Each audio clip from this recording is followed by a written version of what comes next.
Hello, everyone. Welcome to the first episode of Film Reel. On my right, I have my brother, Hey, Fazal. everyone. Right across from me is a good friend of mine from elementary school, Sasha. Hey everyone. And to the left of me is my sister, Aamara. Hi, nice to meet everyone. And today is basically our first episode of our new podcast. We're calling it The Film Reel. The man who just introduced everyone and started this podcast off. He's the guy who actually came up with the idea, so you should all be thanking him for hearing our beautiful voices. Is Arghman Syed. He's a big movie buff, and he's just fanatic about movies and going out and enjoying them and analyzing every single detail. His friend Sasha is exactly the same way. They're chill guys, just chilling villains.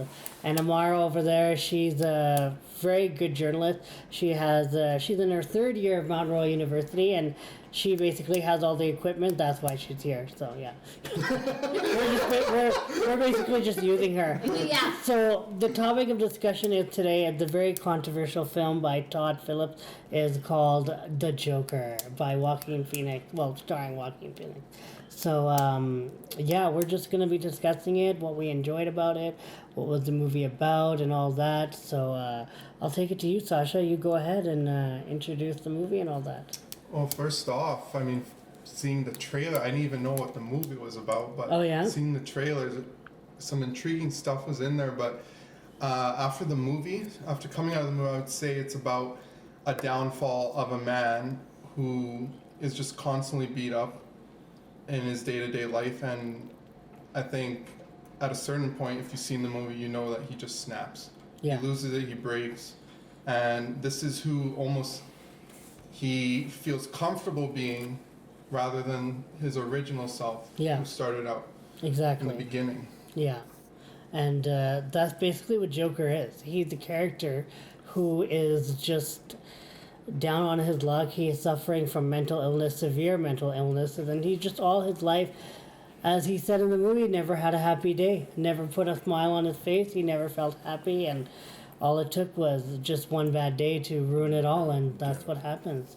So yeah, anybody want to start off with what they liked most about the movie?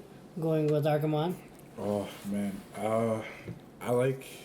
There's many things you can say about the movie. There's, it's controversial, it's, disturbing, but it's also very realistic, One thing they do, a major pro I would like to mention is how they captured mental illness and they captured absolutely the society's effect on mental illness. Society's view of those with mental illness. Oh yes, there exactly. we go. That's actually a great point. Yeah. And I feel like many people miss that point of the movie, and I think that's a major part of the movie. I don't think this movie's about the Joker. I think this movie's about a person with mental illness who just happens to be the Joker. Exactly. Yeah. Go ahead. No. One of my favorite lines is actually in his notebook where it says, society basically expects you to, even though you have mental illness, to act like you don't. Yeah, exactly. That's what it was, and that was just perfect. Aamara was about to jump in on this. Yeah, like in the notebook it says, the worst part about having a mental illness is that people expect that you don't have one. Yeah, that's and and then it has a smiley face on it. But yeah, and I almost feel kind of bad for him because he has that neurological disorder where he's just laughing, and you can see the laughter is not a happy laughter. In his eyes there's this sadness to him, and he's choking on his laugh, and especially that part where he's at Pogo's and he's doing his comedy act. He's just constantly laughing, and it's not really his fault. It's just trauma that has affected that. You know what? Now you mentioned the laughing part. There is a very good scene that everyone probably saw in the trailer. Just in the movie, you see it fully. Is that one of the guys at his workplace? They make a joke. He's walking. They say the manager is calling you. He's walking down the hall, laughing, and then he abruptly stops. So just another point is that was he was it really a disorder that he had when he was giving all those flashcards out to people saying that he's laughing, or was he laughing to take the pain away? He doesn't have any disorder, because in the movie at that second he just stops laughing and he gets into serious and he sees his manager. So that's the point, you know. I think that can be explained through psychiatric medicine.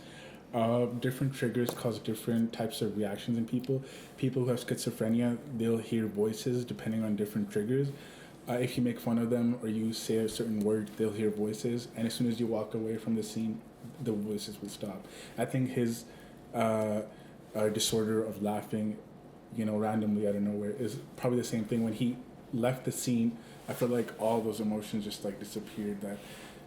That imbalance was just gone, and I think that's why he just stopped laughing all of a sudden.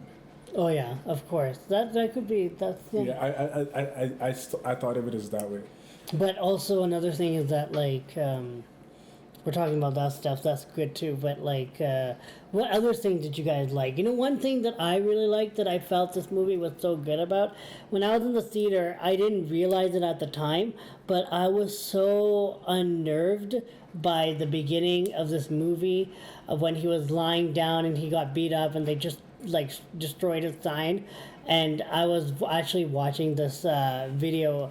I think Vanity Fair does this, where it's like the director breaks down a scene. Do you guys see that? Those YouTube I didn't. That's actually very interesting. Yeah, I saw that. And so what happens is that basically Todd Phillips explains, the director explains that the musical score, the woman, I don't know her name, it's like some complicated Russian name, apologize if I'm wrong, but she basically made the score so unsettling, and it clicked in my mind right away when he said that, because I paused the video and I thought, man, that's what made me unnerved, is that the musical score is in the background of the movie. Yes. You don't feel it, but you feel it in your heart, and your heart starts racing, 100%. and that's what it is. That's what made this movie more intense. Yes, 100% correct. That's actually in my notes. I was going to mention that the score of the movie, the soundtrack, the music, the sound effects is so bizarre and crazy, so awesome, especially when he's dancing on the stairs. Yeah. That drum beat and everything is so cool and amazing. That's an amazing thing that Todd Phillips did with the music of this movie. Does anyone think it's a little familiar to the Dark Knight music, Kind when of, it's yes. a little strung out note violin? Yeah, I think that they tried to emulate that because I don't think they tried to emulate that. I think they're just like it just works almost. It just yeah, works. that's a very good point. You know, I mean, what an opening though, right? Yeah. 'Cause I know. You know exactly how he feels, exactly what he's going through without even saying a single word. Yeah. So impactful. Yeah. Oh yeah, that's great, and especially I think for me when he turns into Joker is when he kills those 3 people that are bullying him on the train. I think that's the part. Not I making think- him the Joker, but it was one of the first straws off the camel's back. That's one of the first things that initiated it. And from then on, you probably, if that in the beginning of the movie he looks like he's happy, but he's not, but it looks like it, he's twirling the sign, and that's where the journey begins. We're watching him because that's where the movie starts. Okay, I agree, but those things could have happened to him many times in his life too. He could have been beat up before as well. Yeah. I feel like Wasn't he though? That scene where he's dancing in the bathroom and that music is playing in the background was so crazy and awesome. It reminded me of Circus du Soleil, Oh yeah. Yeah, exactly. I remember my dad when he he got this DVD for Circus Kidam, right? Yeah. I remember there was a scene where this exact type of clown comes on stage, and it was really disturbing to watch that clown sad, and it kind of gave me that type of vibe. Yeah, and Joaquin, he discusses that this arrogance in Joker is portrayed when he's dancing in these dancing scenes. He's kind of the king of his own world. So I think that's what he was trying to emphasize. And I felt like the bathroom scene was kind of like him kind of taking, the world is his own oyster type of thing, where you know, he is in control of his universe now, you know? After killing those guys, he was like, okay, now I'm not a victim anymore. You know, I'm taking a stand for who I am. Yeah. And yeah. And I think people miss the point of this part as well. He wasn't trying to kill those people. He was just, you know, wrongly picked on, and he happened to defend himself.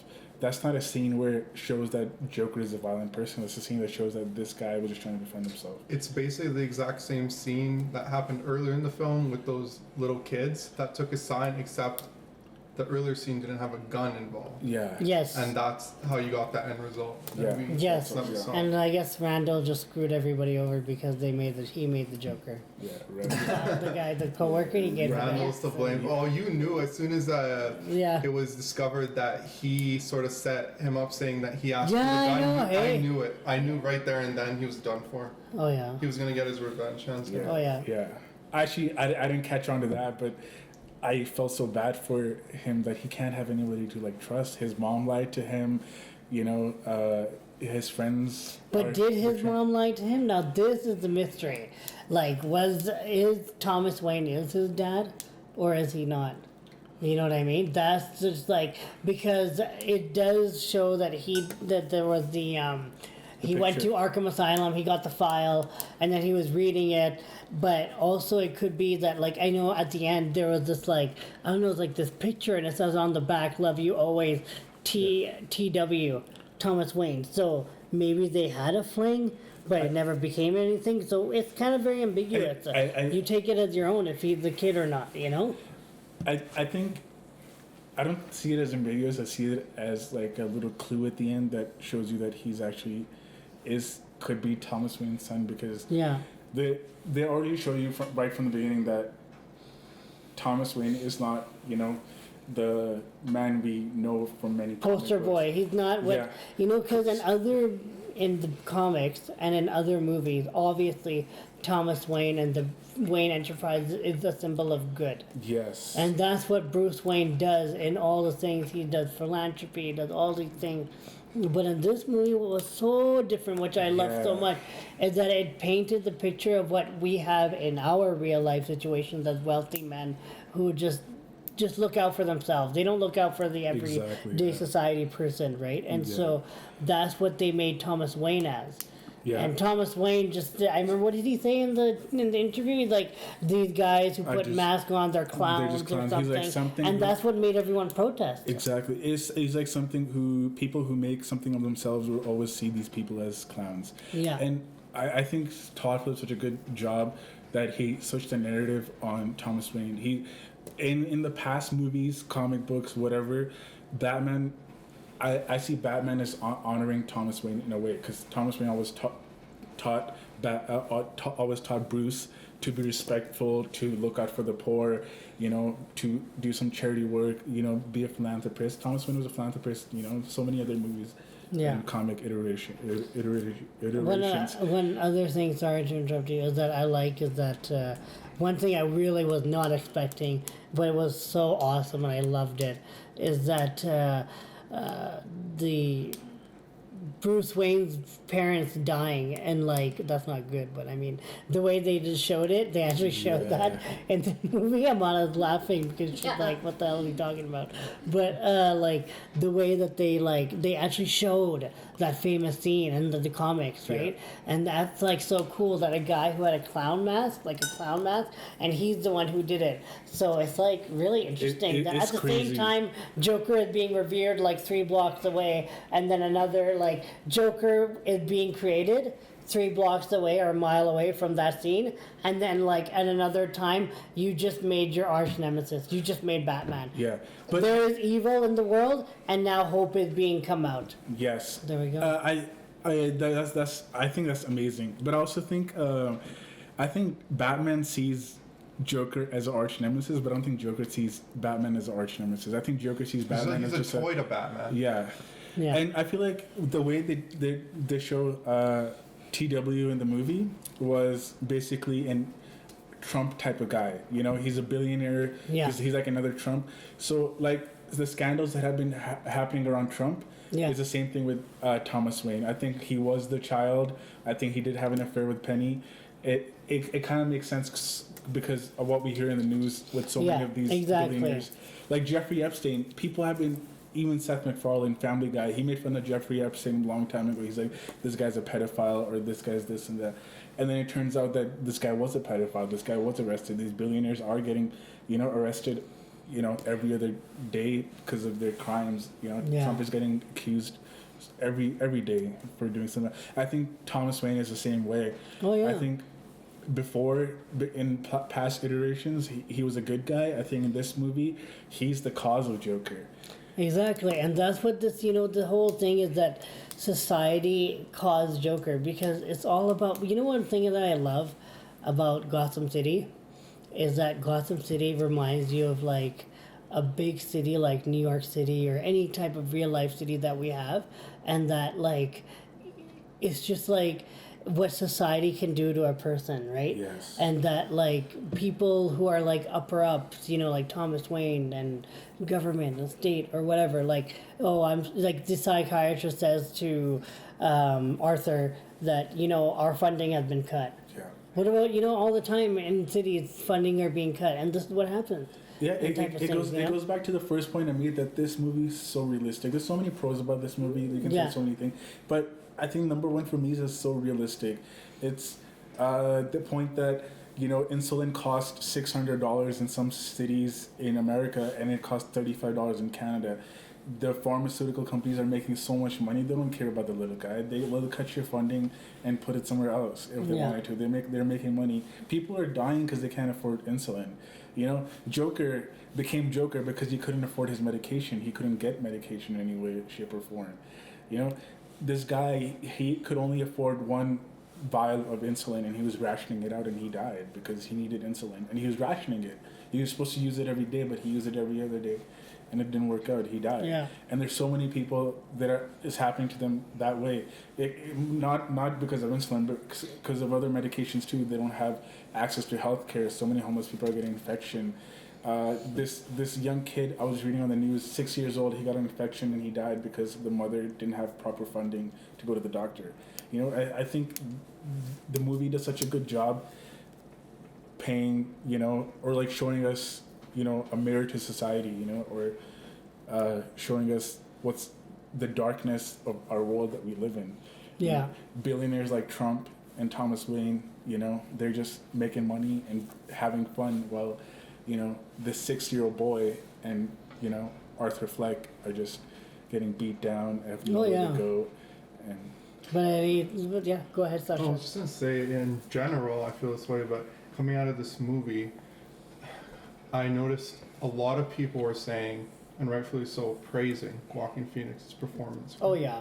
But the writing, the way it was wrote, the domino effect this film had, the fluidity, how you almost saw the transition slowly but surely progress throughout the film, was spot on. They couldn't have done a better job with that. Mm-hmm. And I feel like Joaquin Phoenix, no matter whether it was a bad script or good script, he would have put his all to it, but it brought the film, the performance, to the next level.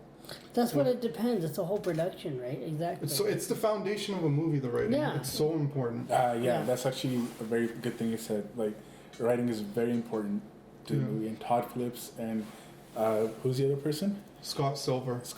They did an amazing job. Yeah. Crazy good job. I was gonna say that the cons in the movie.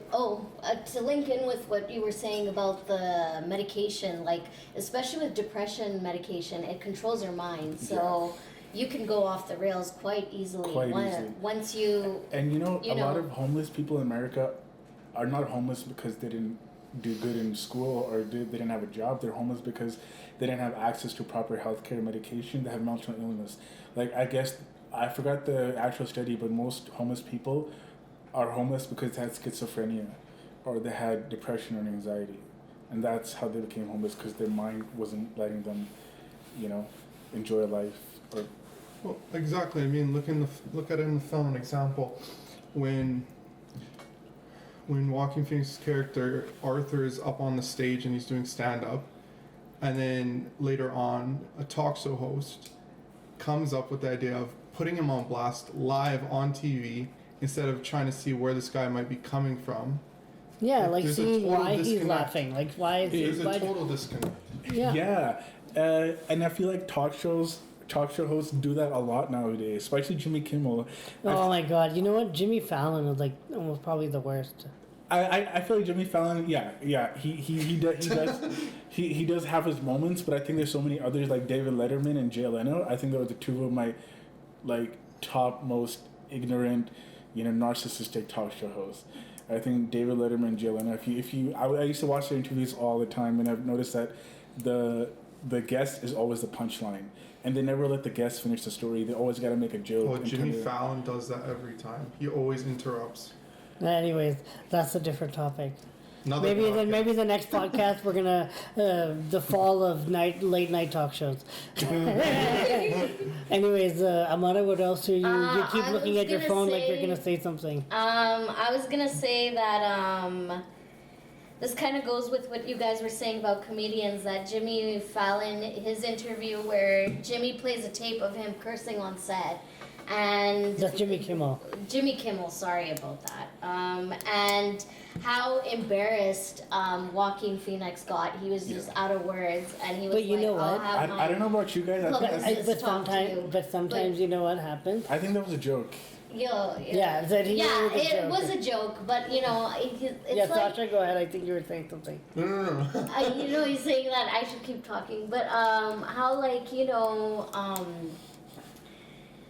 how humble of a guy he is in real life, and how nice Yeah. of a guy he is Oh, in yeah. real life, that even if it was a joke, he was just so kind about it, and he was so shy, and it's hard to believe that this such a down-to-earth, intelligent, nice guy is playing the Joker. Yeah. Oh, yeah. That's what true acting is. Yeah. It's making people believe that that character that you're playing is actually the person you are. Like when I was watching the movie, I've not for 1 second thought that this is Joaquin Phoenix. Oh, that's something he would do. Like that's an average guy kind of thing.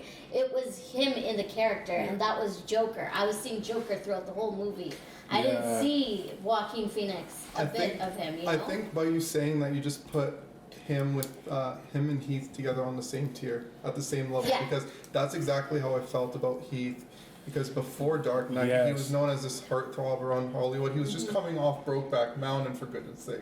Yeah. Yeah. You could not picture him out of anyone playing the Joker, and yet he just absolutely knocked it out of the park. So Oh yeah. Yeah, and actually, you brought up a good point that I actually kind of have some, problems with. I think Joaquin deserves an Oscar way more than Leo. Let me explain. Okay, I think Leonardo DiCaprio is one of my favorite actors. I love him so much. I think he has done amazing movies. He's a phenomenal actor. Titanic is the best movie ever. It's the best movie ever. And Catch Me If You Can. And, there's so many good movies. But I feel like his acting abilities are very good, but not up to par with Joaquin Phoenix. I feel like Leonardo DiCaprio could never do a movie like Silence of the Lambs or Joker. You know what's so funny you say that? And actually, Leonardo DiCaprio was the first person to be signed to this role, but he backed out. That's like the funniest thing that he's saying that. Leo, for this movie? Oh yeah, Really? because Martin Scorsese and him are like tight, they're like bros, right?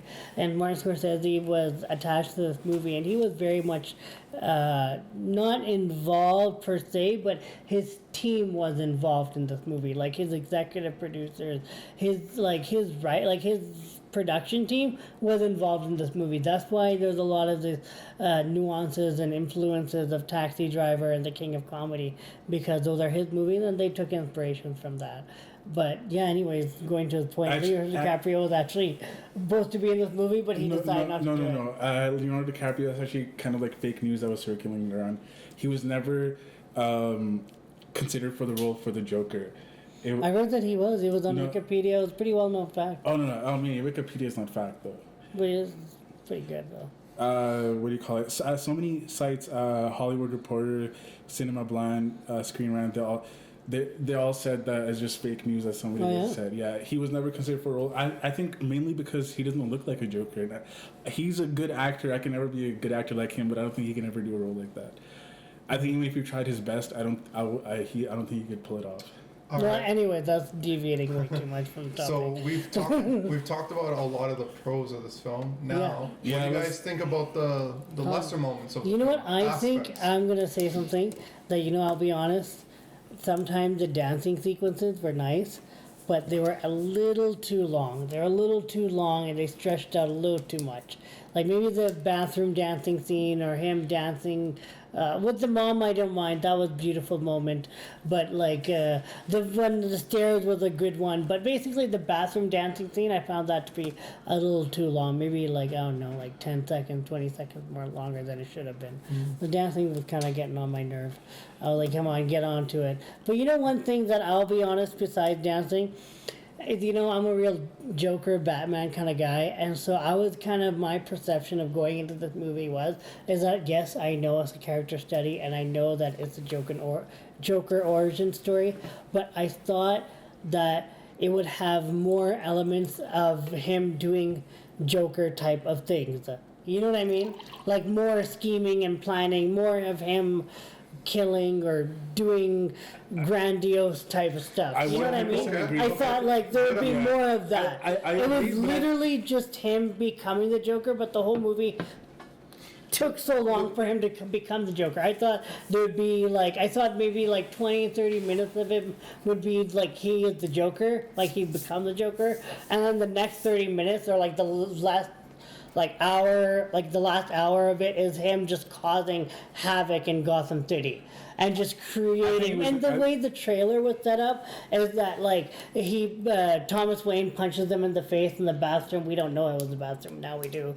But it was so much perception that, oh man, he's gonna do some stuff, man. You know what I mean? Clowns are rioting. You can see the people are getting up, and it really looked like, if you see the trailers again, it really looked like that he was gonna do some. Okay.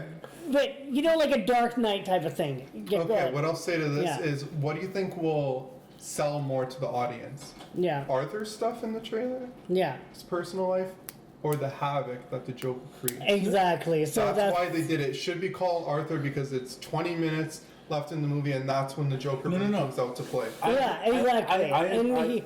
That's not the point of the movie though. The point of the movie is again, this movie's not about the Joker. This movie's about Arthur. It's a character It's study. the That's character what I'm who saying. just happens to be the Joker. You know? Yeah, that's the misconception is that it's like when my preconception is when I go into the movie, I'm thinking that, oh man, it's gonna be awesome, it's gonna be sick, it's gonna be like Dark Knight, Heath Ledger, doing all this type of stuff, blah blah blah, cha. But no, he doesn't do any of that. He does, yeah, he killed 3 people on a train, and then did he kill that girlfriend? I don't know. Was that his girlfriend? No, it wasn't. All right, did he?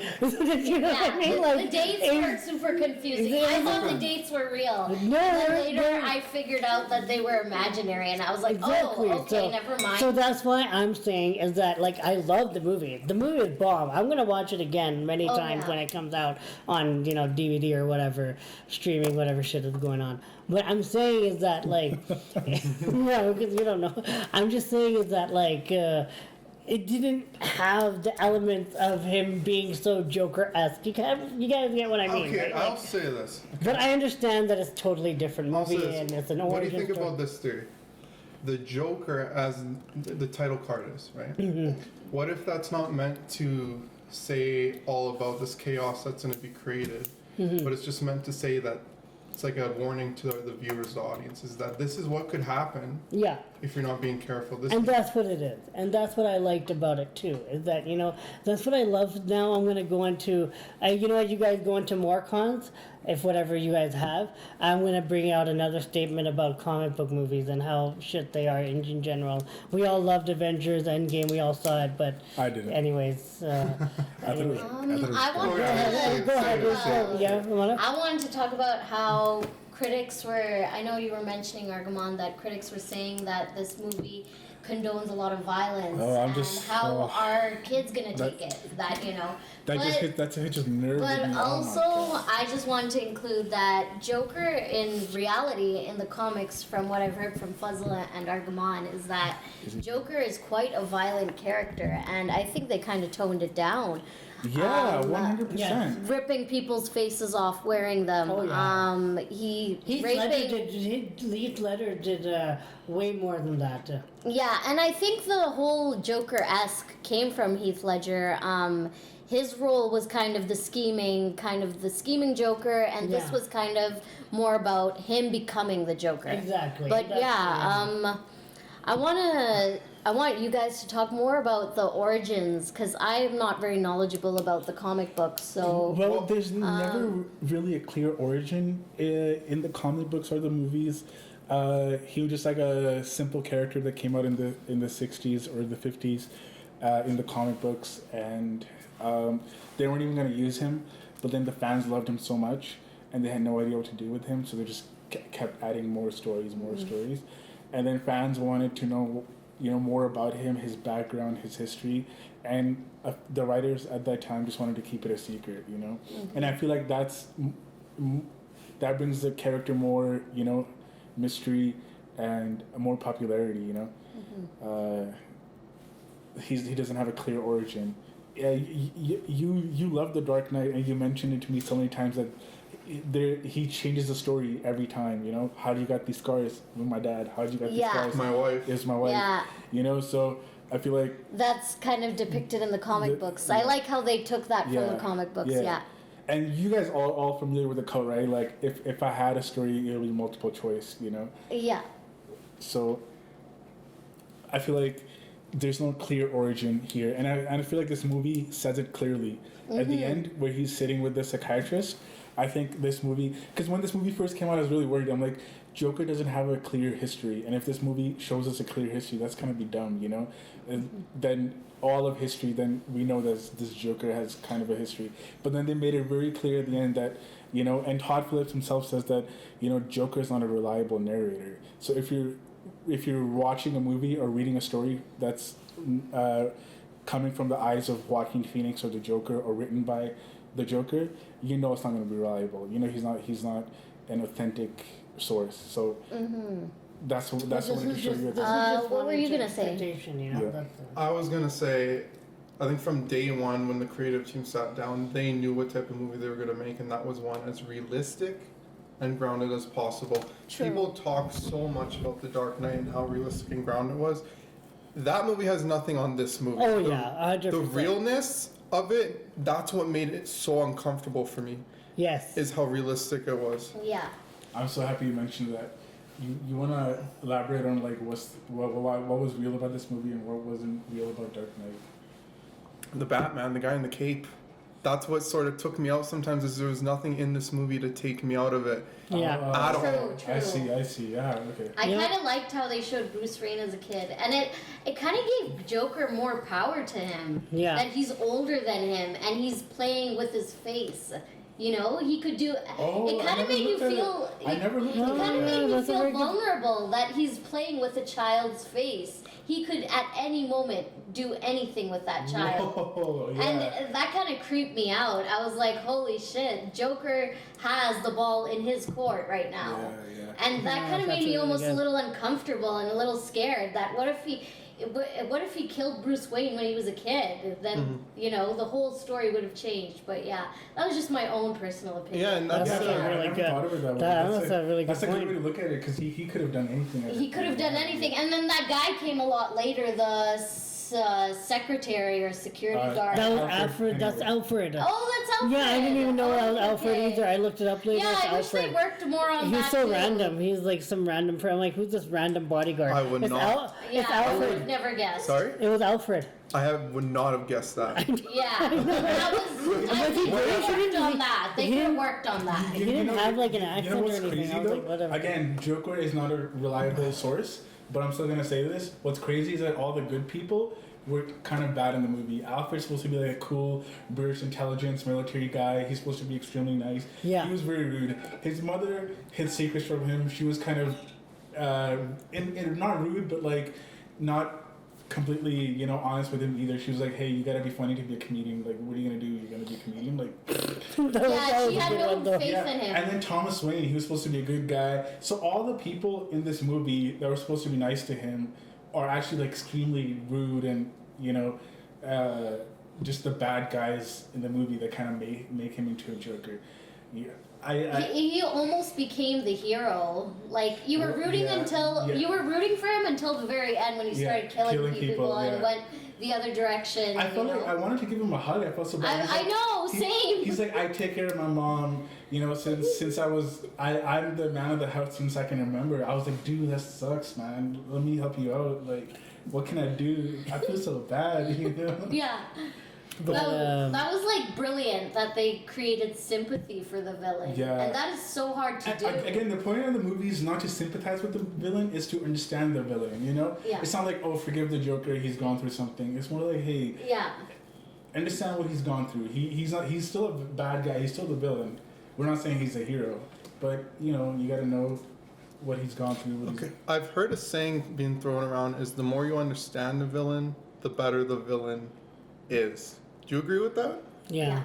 Yeah, I kind of agree with it. I don't know. I don't know. It was so weird. The stairs scene where he's dancing.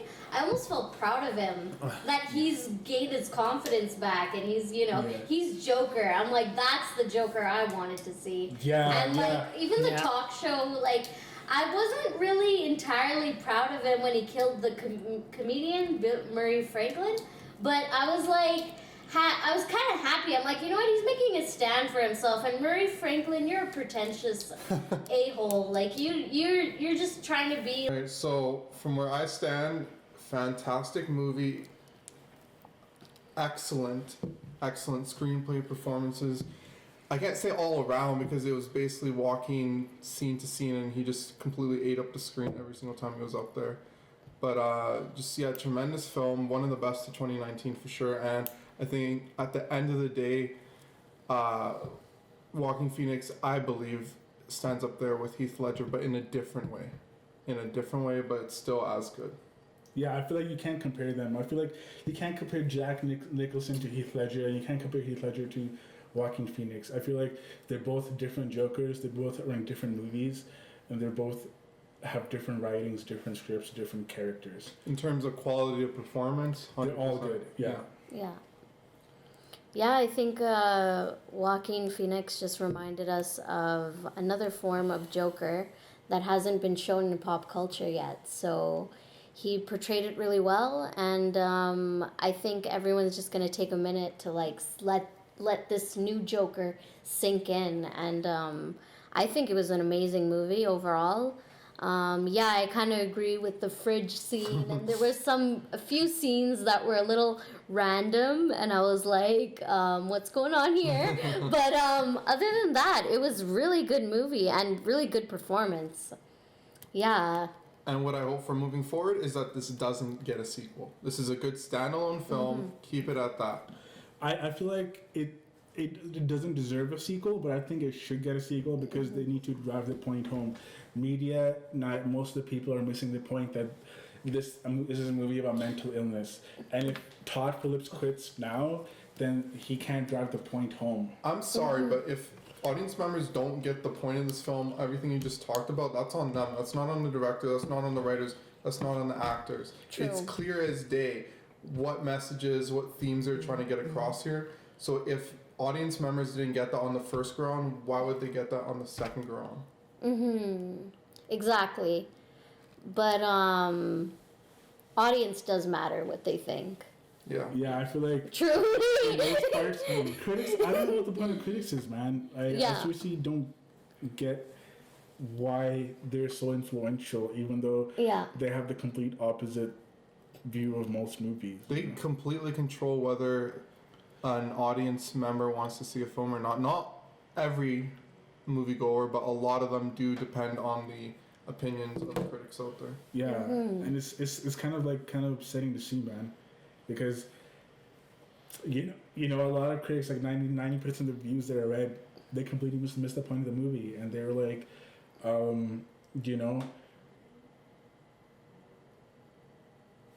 they didn't understand the movie, and they still have an opinion which matters the most.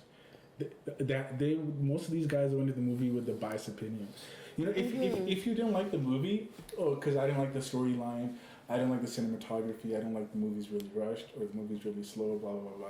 You can have your opinions that way, but if you go in with a biased view and you completely misunderstand the movie, like that's me going to like Avatar, be like, hey, blue people don't exist, or you can't, like, why are these people 8 feet, 9 feet tall? You know, how does that work? Or me saying, oh, how can Spider-Man swing from buildings? Can't the web break? This movie totally sucks. You know, it's like you missed the whole point of the movie. You know, that's not the point of the movie. That's true. Some people just get like carried away in those tiny details, and they kind of forget the big picture. Yeah. With that's kind of the problem with critics sometimes too, is that they get so caught up in, like, especially you were mentioning, Mani, how critics were saying this is condoning violence, and it could. Children seeing this movie is gonna encourage them to be violent, but the thing is that Batman was never a child's story to begin with, right? Yeah. And now that's coming more to the forefront, right? It's also like people's never seen violent movies before. Like John Wick exists. You know, John Wick is in fact more violent and actually glorifies violence in the movie. You know, Joker doesn't do that. Joker just shows you what could happen. Yeah. You know, and it's just crazy. And I feel like there's movies that are so much more disturbing than this, like Silence of the Lambs. I feel like that movie has. I've seen that movie twice and I have to pause every 30 minutes and just, you know, like breathe, because I feel so scared and I feel so worried. Like even just Anthony Hopkins' eyes just kind of, you know, disturb you and just make you feel so weird.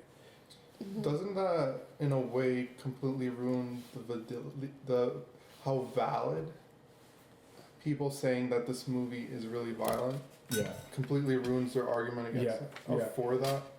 Because that's so true. There's so many more violent movies out there. And this won't ever stop. It's going to be a different movie, a different year. Yeah, there's always going to be another Joker right around the corner. I feel like people just are taking this movie way too political. Yeah. This movie's about society. It has some political parts to it, but people just wants to push their own agenda. People are like, hey, I don't like white people killing people, so this movie sucks already. But they're not going to say the same thing about John Wick, you know? Yeah. Also, to go with that Silence of the Lambs, Hannibal was pretty, that TV show on Netflix. Yeah. That one was pretty graphic. I actually couldn't sleep at night. I was very disgusted by some scenes. I think episode 2, season 1, episode 2, or episode 3, there's this couple that like killing people. And they kidnap people, they go to a motel and they kill them. And this guy finds out that they do that, and he kills them in a way that's so gruesome. He cuts off their backs and hangs them up in an alleyway, I think. And this is so graphic and so cruel and so demonic, and I don't see critics having a problem with that. That show got very critic appraisal. Like, people loved that show. It had very low ratings, but audience loved it. Critics loved it. Yeah. That show is much more gruesome. Well, did you say this show's on Netflix? It used to be on Netflix. I'm not sure if it's still. I wonder if there's a bigger worry about Joker because it's more mainstream, bigger audience, more people could see it. That could be an argument. But so is John Wick, you know. So is Rambo. So is Die Hard, you know. Yeah. Speaking of Rambo, the newest one that just came out. Yeah. Apparently was really violent, but I didn't hear as much of a fuss about that movie that I. And he's a white guy killing people too, you know. Okay, well, I think that's our concluding thoughts. Anybody want to add anything else before we sign off? Well, I'm just looking forward to the next episode. Hey, thank you everyone for listening. I appreciate you tuning into my first episode. I hope we can keep it up, going longer. And and we're gonna have everybody sign off.